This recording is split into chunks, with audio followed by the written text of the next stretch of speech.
তোমাদের অনেকেরই contact lens পরতে প্রবলেম হয়, তাই আজ আমি তোমাদের সাথে শেয়ার করব আমি কিভাবে কন্ট্যাক্ট লেন্স পরি।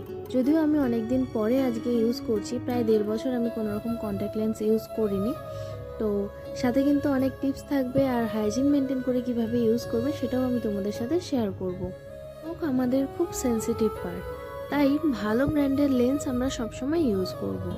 ফার্স্টেই আমাদের হাতটা হ্যান্ড ওয়াশ দিয়ে ভালো করে ক্লিন করে নিয়ে হাতটা শুকিয়ে নিতে হবে, যাতে কোনো রকম জল না থাকে। তারপর হাতে একটু সলিউশন নিয়ে লেন্সটা ক্লিন করে নেব, তারপরে কিন্তু আমরা অ্যাপ্লাই করব। লেন্সটা চোখে বসে যাওয়ার পর আইবলটা উপর নিচ করলে বা ব্লিঙ্ক করলে লেন্সটা আইবলে সুন্দরভাবে বসে যাবে। আর লেন্স ব্যবহার করার পরে কিভাবে রাখবে, যদি সেই ভিডিও তোমাদের লাগে তাহলে কমেন্ট বা ইনবক্স করো, আমি পরের ভিডিওতে তোমাদের সাথে শেয়ার করব। কারণ লেন্সটা ঠিকঠাক করে রাখাটাও ইম্পর্ট্যান্ট।